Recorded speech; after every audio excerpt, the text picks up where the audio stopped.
지난 연말에 제 핸드폰 전화번호부에 등록되어 있지 않은 전화 한 통화가 걸려왔습니다.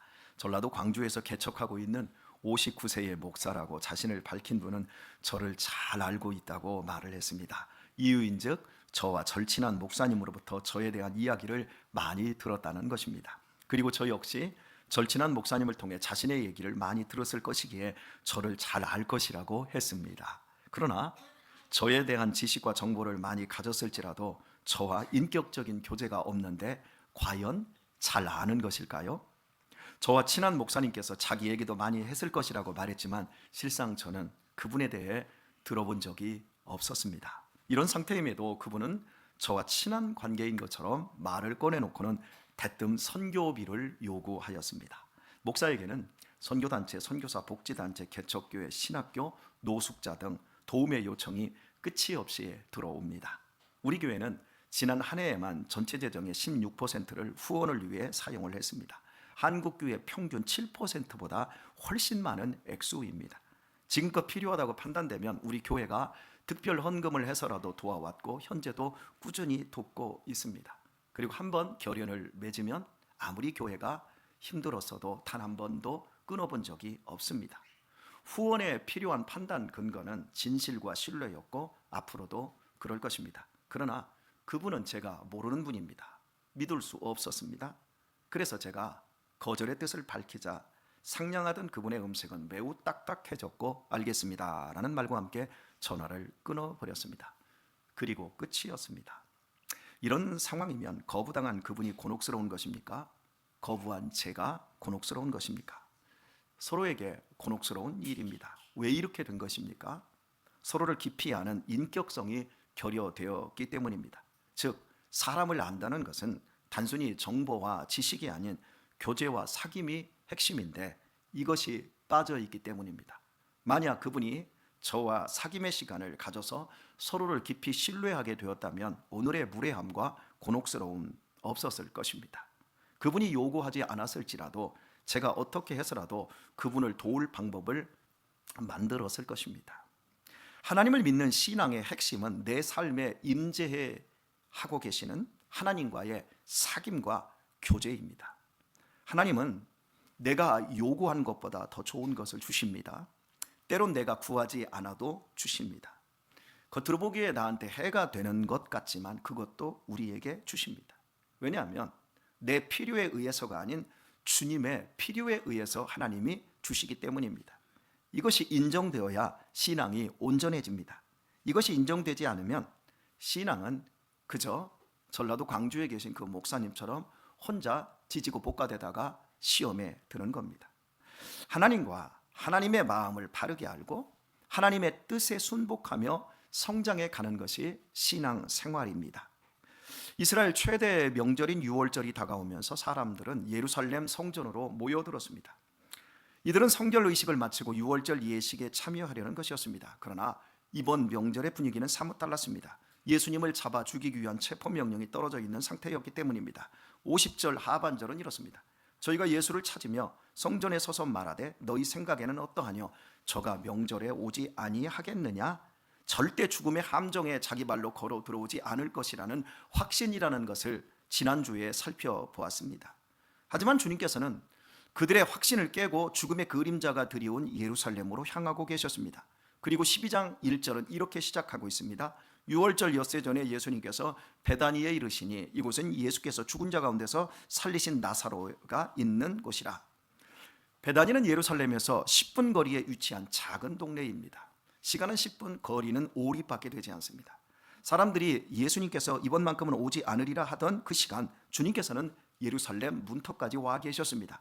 그동안 머무시던 에브라임에서부터 예루살렘에 이르기까지에는 많은 동네가 있었을 것입니다. 그런데 왜 베다니에 머문 것, 베다니라는 동네만을 말해주고 있을까요? 2절은 이렇게 증거하고 있습니다. 거기서 예수를 위하여 잔치할세 마르다는 이를 보고 나사로는 예수와 함께 앉은 자 중에 있더라.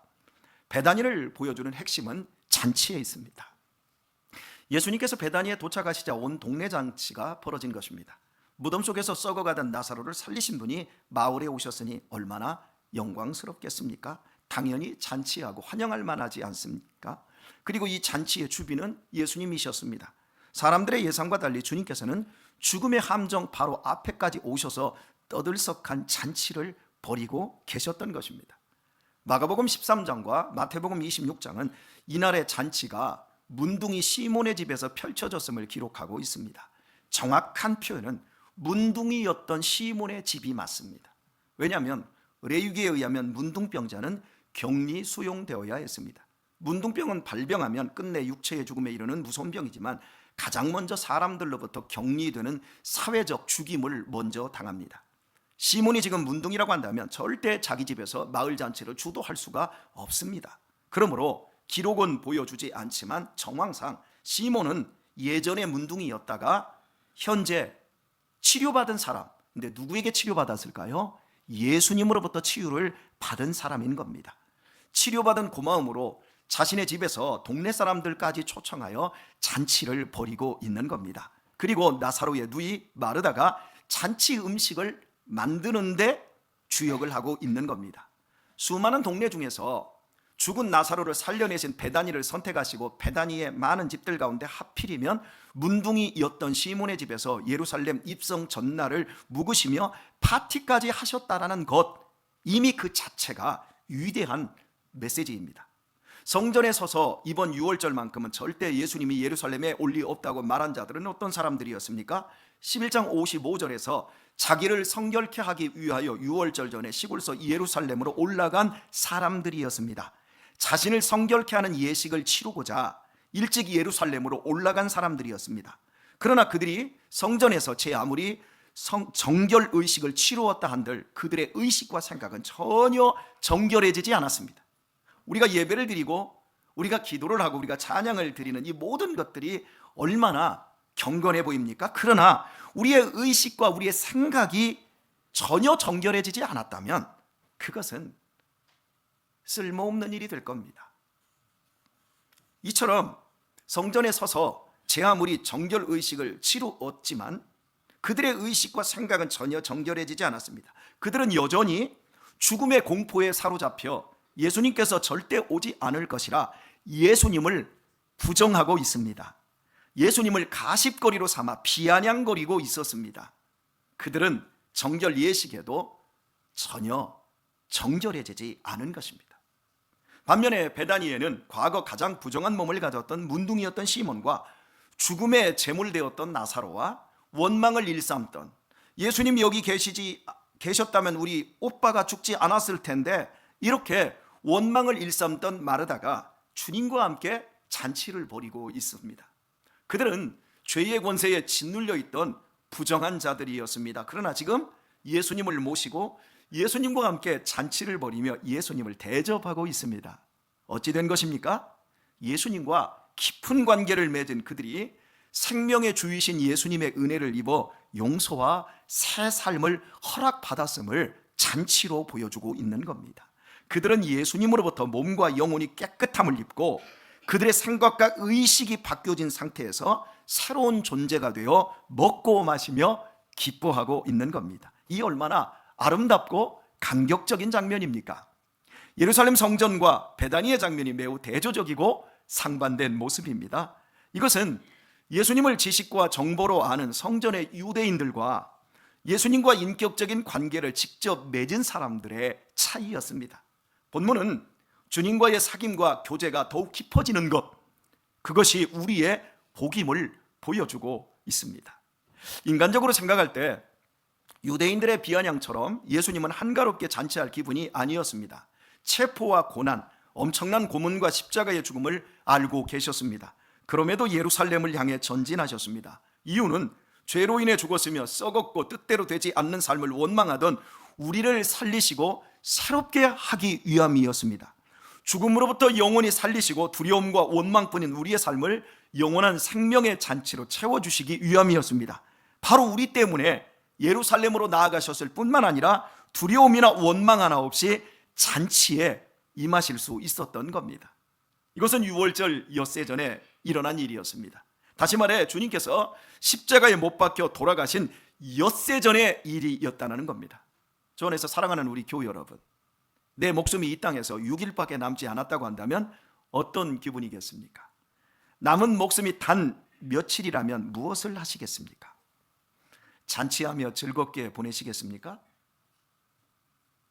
6일밖에 안 남았습니다. 예루살렘 성전에 서서 절대 이번에는 예수님이 오지 않을 거라고 말했던 그 사람들처럼 내 목숨이 6일밖에 남지 않았다면 우리는 두려움에 쩔쩔맬 것입니다. 이게 보통 인간입니다. 그런데 주님께서는 얼이 빠지신 것일까요? 대체 죽음 앞에서 이렇게까지 기쁜 잔치를 즐기시는 이유는 무엇일까요? 관계였습니다. 당신이 사랑하는 사람들을 위해 주님께서는 당신의 감정 하나까지 끝까지 헌신하신 것입니다. 지난 시간에 우리가 살펴본 것처럼 주님의 내면은 심히 고민되어 슬프고 죽게 되었다. 그리고 겟세마네 동산에서 기도하실 때 주님은 이 잔을 피하게 해달라고 땀방울이 핏방울이 되도록 고민하셨습니다.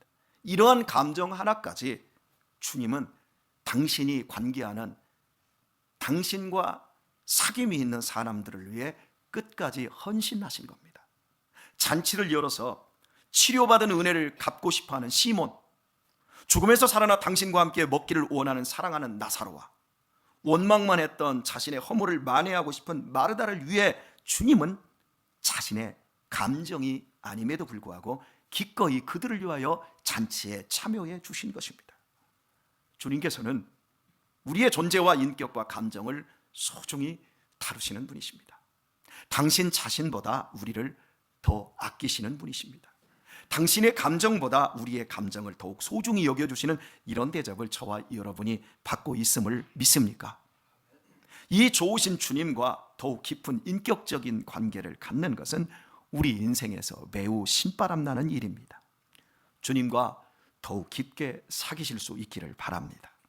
주님을 더욱 깊이 신뢰하며 인격적인 지평을 넓히시기를 바랍니다.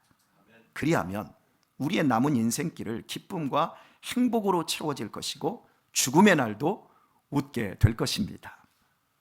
1997년 개봉한 인생은 아름다워라는 영화가 있습니다.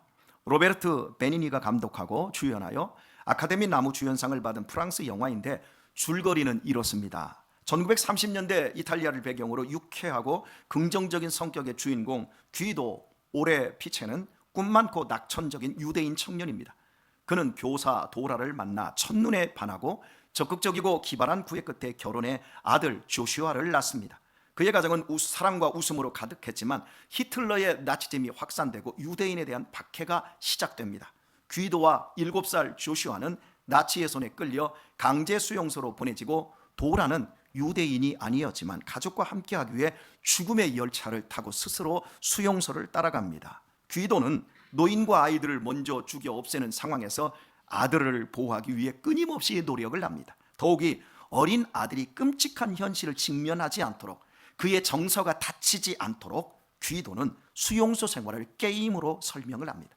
조슈아에게 게임에서 승리하면 탱크를 상품으로 받을 수 있다고 말하며 아들이 웃음을 잃지 않고 희망을 갖도록 계속해서 노력을 합니다. 결국 전쟁 막바지에 연합군이 수용소를 해방하기 직전 아쉽게도 귀도는 처형을 당합니다. 그러나 그의 희생 덕분에 조슈아는 끝까지 살아남을 수 있었고 마침내 탱크를 타고 온 연합군에게 구출됩니다. 이 영화에서 최고의 명장면은 아들 조슈아를 박스에 숨기고 아버지 자신은 총살당하러 가지만 아들에게 윙크하며 발랄하게 걸어가는 장면입니다. 아들이 그 상황을 끝까지 숨바꼭질로 느끼게 하여 절대 밖으로 나오지 못하게 보호하는 겁니다. 저는 그 장면을 보고 울었습니다. 제가 짧게 영상을 편집을 했습니다. 같이 보시고 오늘의 말씀을 맺겠습니다. 예수님께서는 자신이 맞닥뜨릴 엄청난 고문과 십자가의 처형을 앞두고도 기꺼이 잔치에 참여하셨습니다. 그리하여 시몬과 나사로, 마르다에게 마지막까지 아름다운 삶을 선물하셨습니다. 주 안에서 사랑하는 우리 교회 여러분, 우리도 주님처럼 그렇게 남은 생애를 살아가도록 하십시다. 건강하고 힘 있을 때 좋은 사람으로 우리를 하나님께서 기뻐하시고 이웃들에게는 넉넉한 사람이 되도록 하십시다. 때로는 삶이 힘겹고 크나큰 슬픔이 짓누를지라도 예수님의 죽음과 부활로 인해 영원한 생명을 얻었음을 우리가 믿는다면 이제 우리의 남은 시간을 서로에게 아름다운 선물로 나누어 주십시다. 서로를 위로하고 격려하고 따뜻한 마음으로 품어주며 함께 웃고 사랑하며 여생을 아름답게 만들어 가십시다. 그리고 때가 되면 웃으면서 천국으로 이사 가도록 하십시다. 사랑하는 우리 교우 여러분, 인생은 구원받은 우리에게 아름다운 삶이어야 합니다. 고단하고 힘겹지만 이 삶이 전부가 아니지 않습니까? 우리에게는 영원한 삶이 있지 않습니까? 천국의 복락이 있지 않습니까? 우리 남은 생에 우리의 후손들에게, 후배들에게 구김살 없는 그러한 삶을, 우리의 모습을 남겨주고 떠나는 우리 귀한 성도들 되었으면 좋겠습니다. 우리의 삶에 예수님의 지혜와 넉넉함과 인격이 가득 채워지시기를 예수님의 이름으로 축원드립니다.